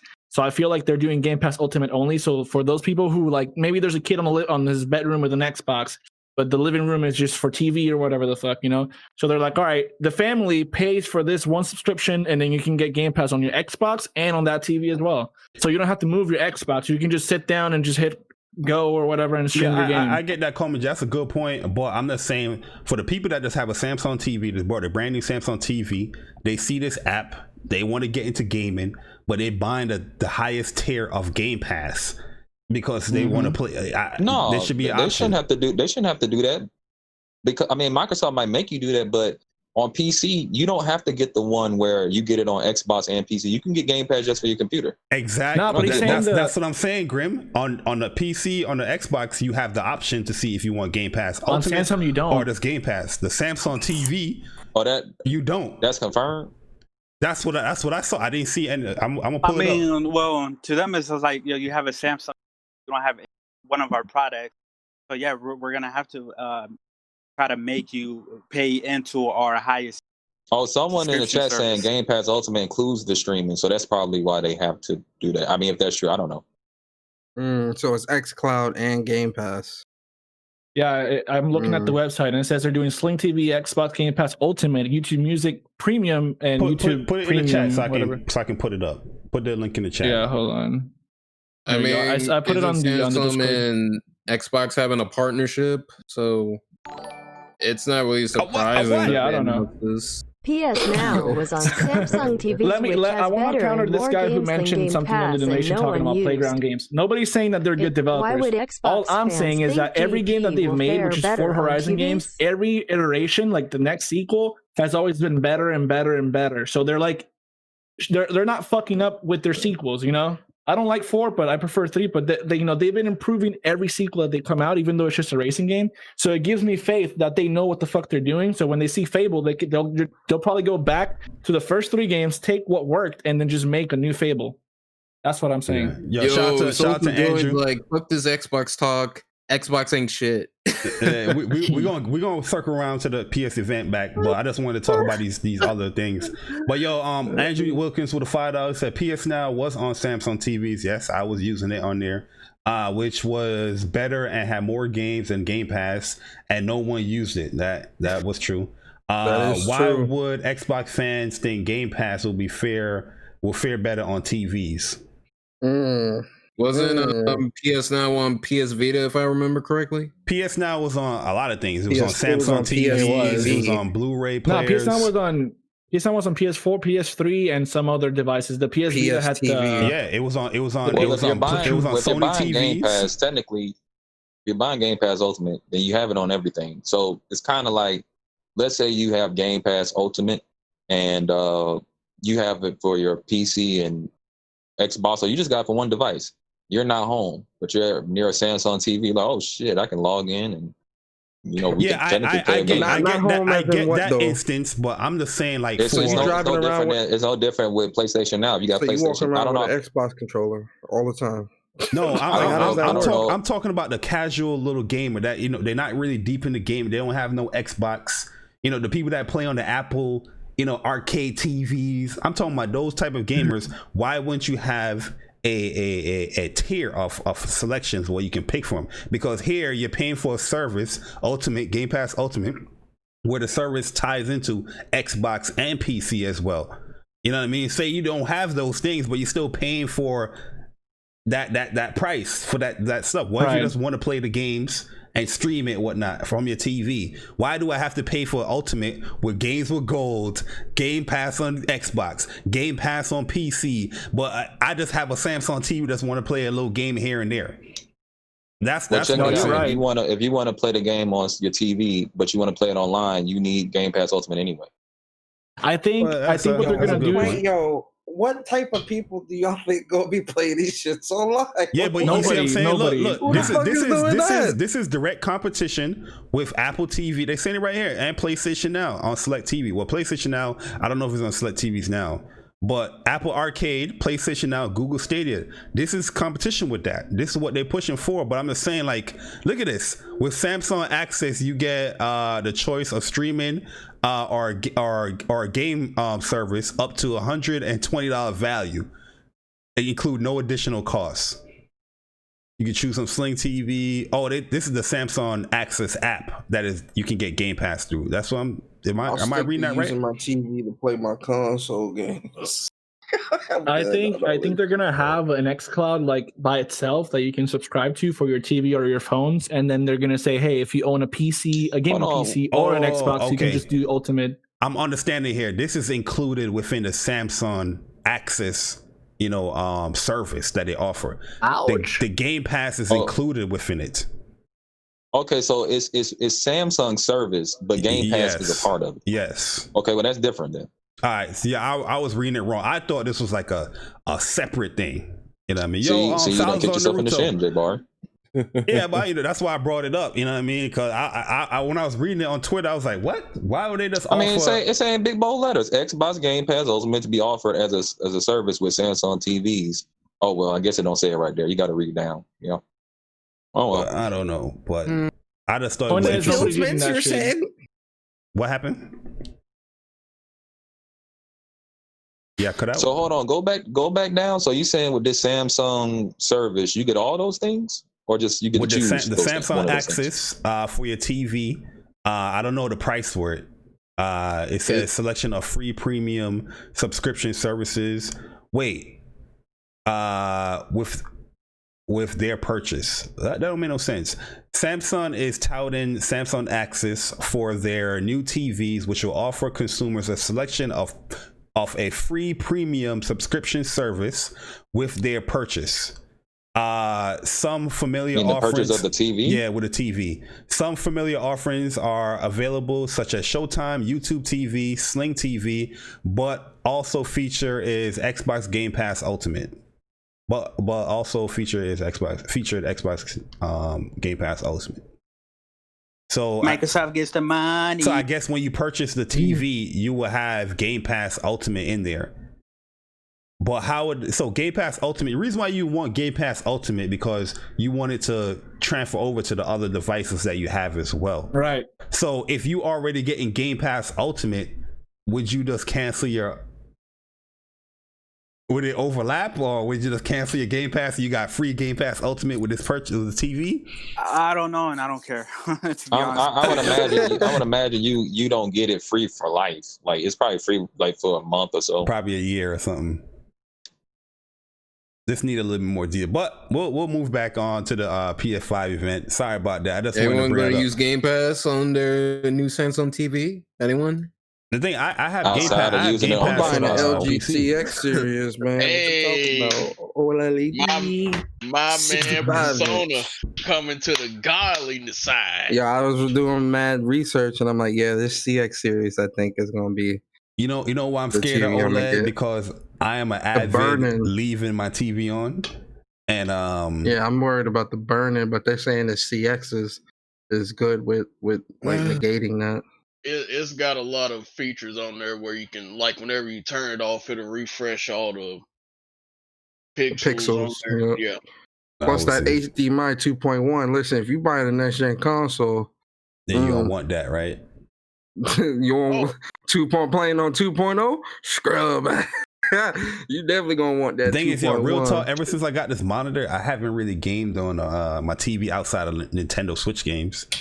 Everything else I've been gaming on the monitor. Speaking of which, did y'all see the Outer Worlds though? Yeah, I've seen that. That looked like something I wipe on my shoe. Shit. Hey, yo, listen. I like the Switch, but yo, developers, if you want to keep your baby, you want to keep your vision, your passion project the way how you want it to look, you can't just put the game on the Switch, man. Yo, it's looking bad out here, bro. I just booted up. Here's something. Yeah, go ahead. But people are spending $60 on this lot, guys. Bro, I booted up Xenoblade Chronicles, right? X.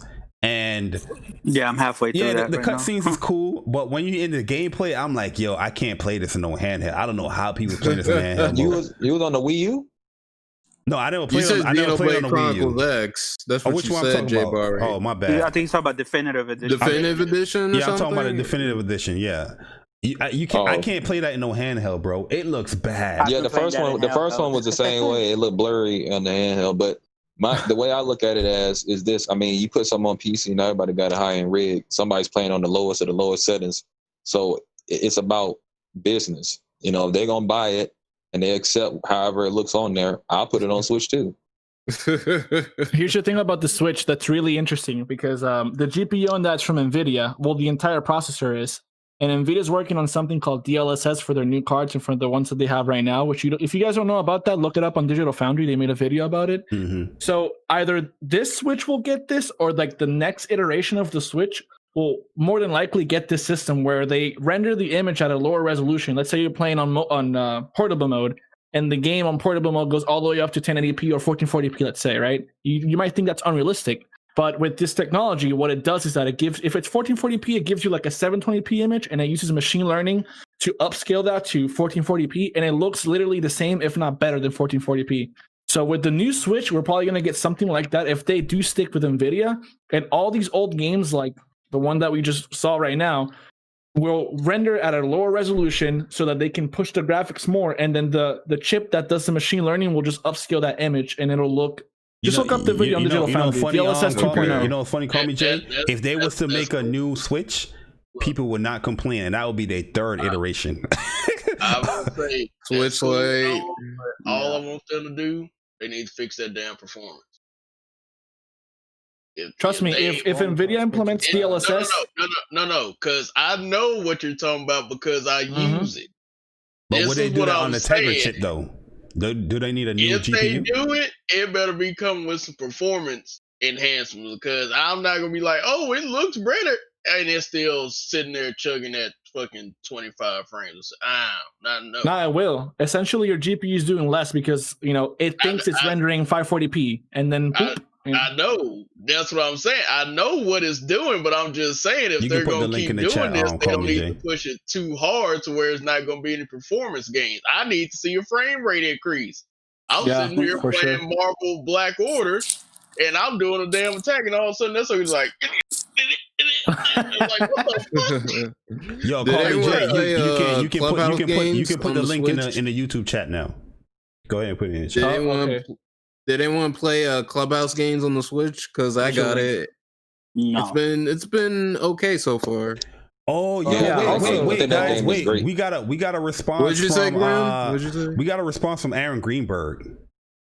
Mm-hmm. Did somebody mention this? Yeah, I did. Yeah, we said that they did not delay it. Okay. Yeah, I said that. Okay, so this is what I like right here. Good shit. So somebody mentioned why mention May and July but not have June if it's going to be monthly. Aaron Greenberg responds, June will be done but differently than an Inside Xbox show. More to come. So they scaling back. Yeah, you said yourself you don't trust him though. Oh yeah, I did say that, right? Yeah, I don't trust him. Yeah. I don't trust him. Shit. Oh, I'll put that here in the chat too. I don't trust you. If they implement this, if AMD has something similar to what the DLSS is, PS5 and the new Xbox, the graphics are gonna look fucking insane because they can essentially just do 1440p to 4K or even 1080p to 4K, and it'll look just as good, if not better, in some instances. But you can push the graphics insanely high now, you know. So I hope that the new consoles do get this implementation if AMD is working on it, because if it is, it's fucking gonna be wild, dude. I can't wait. Yo, before we go back to this PS5 thing though, do you guys think Microsoft is waving the white flag when it comes to next generation as far as competing? I don't know about that. We just have to wait and see. Well, nah, because I mean that's pretty much. I didn't make out what you said. What did you say? Well, hold on. That's what Phil Spencer was saying, right? Of you know, they don't want to buy an Xbox Series 6 this holiday. That's okay. We're fine with that. We there. Blah blah blah. That lets me know that their launch lineup isn't going to be that strong. I think it's just going to be Halo and maybe a couple, you know, maybe Halo and a Hellblade 2. Hellblade 2 ain't going to be launched. Weren't people saying that tech demo was on Unreal Engine 5, but it turned out it was Unreal Engine 4? And it was pre-rendered. Yo, you gotta be careful. The pre-render scene. Guys, they were like, "Oh, that's Unreal Engine 5. Look at the graphics," and they're like, "No, that's Unreal Engine 4, actually." You wish. You wish that was. But nah, the question that I asked is that do you think Xbox is waving the white flag due to Phil Spencer's comments? My man Chris said he do agree. I agree with Chris what he just said too, 100%. I just feel like you having a strategy like this, you coming out there and saying you don't care about the actual console sale. In my personal opinion, I feel like a console manufacturer shouldn't be saying that they don't care if somebody purchased their new console within a year. That's what I'm saying. Microsoft is just doing what I think they're just doing what they always been doing. You know, they said from the get-go they just want to be in everybody's house in some form of fashion. So this is no different. You know, as long as you have something of theirs and you breaking bread with them, they don't care. But the thing is, why make the hardware? This is my thing that you're getting because that's just another way you could be involved with them. Yeah, but you could just put your services on different. Yeah, right? Exactly. Not everybody. They do have their services on PlayStation. They got it on the Switch too. What service? The only thing they got on Xbox Live with Minecraft. Oh yeah, okay. And that's one of the biggest games out there. So that is. If you play that on there, you're involved with their ecosystem. Just saying, put why Phil Spencer and PlayStation and Xbox looking like old boy from Rocky 4 that was like throwing the damn towel.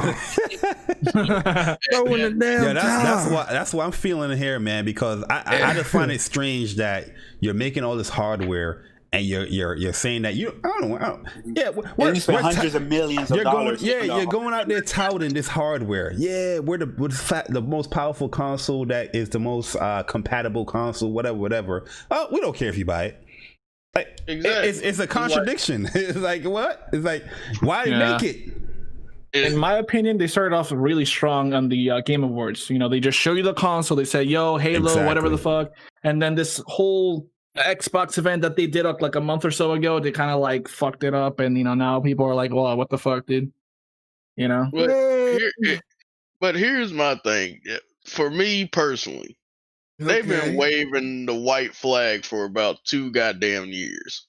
Oh shit! So this ain't no damn surprise for me to hear that come out of his mouth. Ever since Sea of Thieves? Oh shit, Corey. No, I'm just saying it. Ever since I heard we're gonna let you play wherever you want, I'm like, well, this the goddamn Microsoft telltale white flag. They gonna do it. You know when Microsoft started waving that white flag?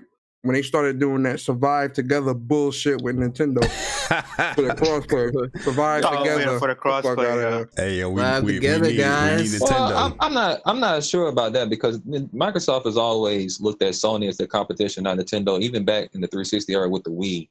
Nintendo